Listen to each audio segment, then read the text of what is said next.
प्रतिदिन जिस प्रकार से शहर में आप सभी को पता है कि 8 लाख रुपए जो है साफ़ सफाई के कॉन्ट्रैक्ट को दिया गया है और इसी के साथ अब जो है एक और कॉन्ट्रैक्ट सामने आया है जो कि प्रभाग 3 के लिए साफ़ सफाई के लिए अलग से निकाला गया है, जिसका विरोध जो है शुरू हो चुका है। लेकिन गौर करने वाली बात है कि शहर के नेता जो है इसमें किसी भी तरीके का विरोध करते हुए नज़र नहीं आ रहे, क्योंकि जनरल बॉडी के टाइम पर ठहराव जो है पास किया गया था, जिसको लेकर जो है अब सवाल उठने लगे कि शहर भर में जब एक दिन में प्रतिदिन का 8 लाख रुपए जब दिया जाता है साफ़ सफाई का, तो प्रभाग 3 को लेकर जो कि प्राइवेटाइजेशन का एक ठेका दिया गया साफ़ सफाई का, किस तरीके का विरोध है, क्या मांगे कर रहे हैं आप?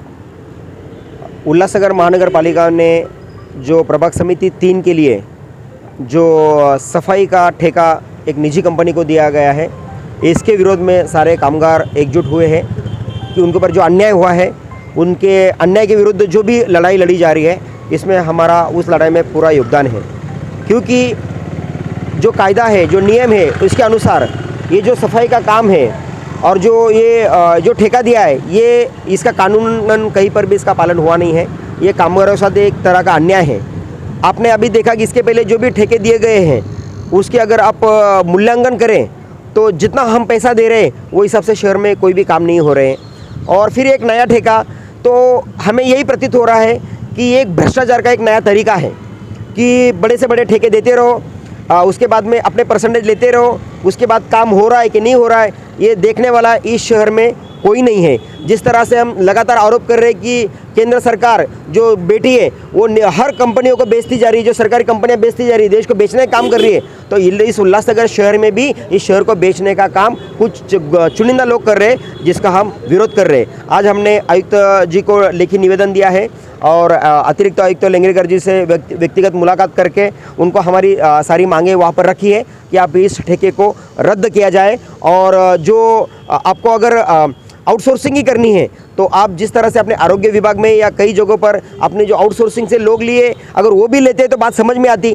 लेकिन पूरी प्रभाग समिति एक निजी ठेकेदार को देना, मुझे ऐसा लगता है ये शहर के आरोग्य के साथ प्रशासन खिलवाड़ करने का प्रयास कर रहा है। क्योंकि आने वाला समय बरसात का है, मानसून है।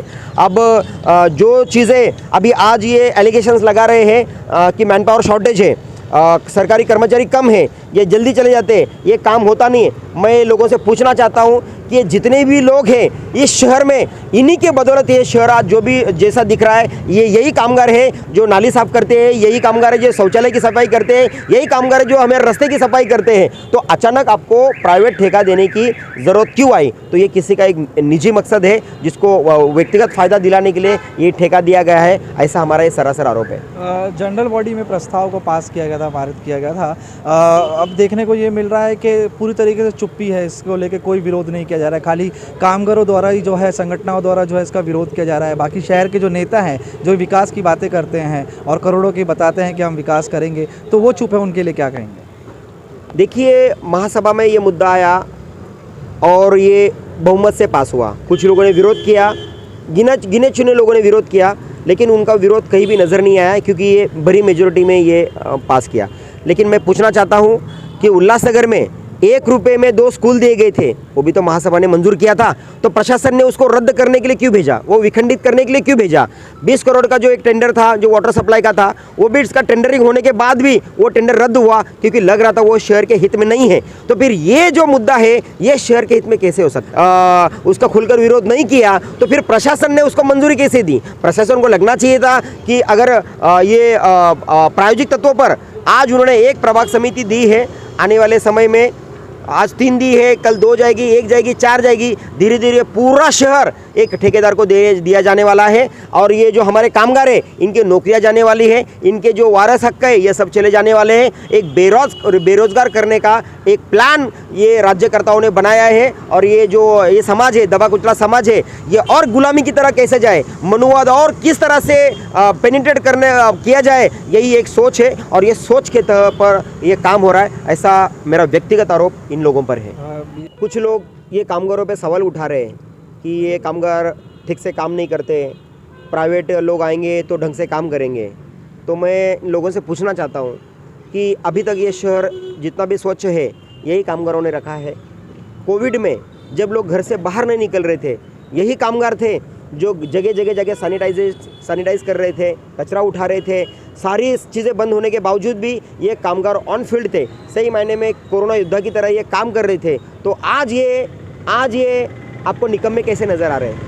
मतलब आप आपके फ़ायदा उठाने के लिए, आपके निजी मकसद के लिए आप एक कामगारों पे जो लांछन लगा रहे हो, मैं इसका तीव्र शब्दों में निषेध करता हूँ। ऐसी स्वार्थी वृत्ति का मैं निषेध करता हूँ। कामगारों को आज साथ देना पड़ेगा, क्योंकि अगर ये कामगार बेरोज़गार हुए, क्योंकि अब नहीं हुए तो कल तो होने ही है, क्योंकि अगर आज एक प्रभाग समिति हुई है, कल उठकर परसों नरसों ये पूरा शहर ठेकेदार के मुंह में जाने वाला है। इनके वारसा हक छीनने इनसे जाने वाले हैं और इनके आने वाली पीढ़ियों को बेरोज़गार करने का ये प्रशासन ने और ये जिन लोगों ने ये प्लान किया है, मैं उनका तीव्र शब्दों में निषेध करता हूं। और कामगार जो भी कदम उठाएंगे, या के सोशल एक्टिविस्ट है या जो भी लोग इस विषय से जुड़े हैं, हम तन मन धन से इन लोगों के साथ जुड़े हुए हैं। आपकी टेढ़ी नज़र रहती है टेंडरों को लेकर, इस टेंडर को किस तरीके से देखते हैं?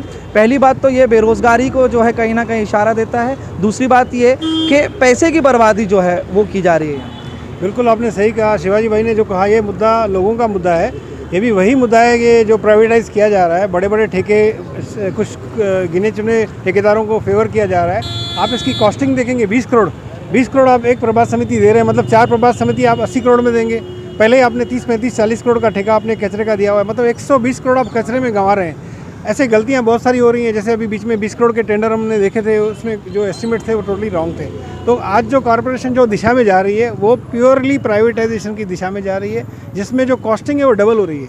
जो हमारे शहर पे 50 करोड़ का जो हमारे ऊपर कर्जा चढ़ेगा या खर्चा होगा, वो 100 करोड़ में कन्वर्ट किया जा रहा है, जिसमें जो भी है एक कारपोरेटर की मिली भगत है। कारपोरेटर और कुछ अधिकारी और कुछ ठेकेदार, उनके फेवर में ये काम हो रहा है। इसमें पूरे शहर का नुकसान है, शहर के ऊपर बोझा बढ़ेगा। आज हमारे कारपोरेशन में कलेक्शन नहीं हो रहा है, आज हमारी कारपोरेशन के ऊपर 500-600 करोड़ कर्जा है, तो ये तो कर्जे में और डुबोने की बात है। तो जल्दबाजी में छुप के अगर आप लोगों को कॉन्ट्रैक्ट दिए जाएंगे, पब्लिक से कुछ मीडिया में कुछ डिस्कशन नहीं, जैसे स्कूल आप पहले 1 रुपये में देने वाले थे, वो आपने कैंसिल किए। जो इन्होंने बोला 20 करोड़ का वाटर का ठेका, वो 80 करोड़ का वाटर का ठेका था, वो भी आपको कैंसिल करना पड़ा क्योंकि उसमें भ्रष्टाचार था। तो इस मुद्दे में भी, ये भी टेंडर में भ्रष्टाचार है। हमारी कारपोरेशन दिनों दिन वही काम कर रही है जिसमें भ्रष्टाचार है। तो हमको कारपोरेशन पे कोई विश्वास नहीं है और ये मुद्दे में कोई नेता आगे नहीं आ रहा है, इसमें पब्लिक आगे आ रही है। जब पब्लिक को तकलीफ है तो शहर के नेता को आगे आना चाहिए, नेता क्यों आगे नहीं आ रहे हैं? तो इसमें पूरे शहर के जितने भी एक्टिविस्ट हैं, जो हमारे शहर के अलर्ट सिटीजन हैं और मीडिया, सबको फोकस करना है। हम इसमें तह तक जाएंगे और इसमें जो भ्रष्टाचार है वो एक्सपोज करेंगे।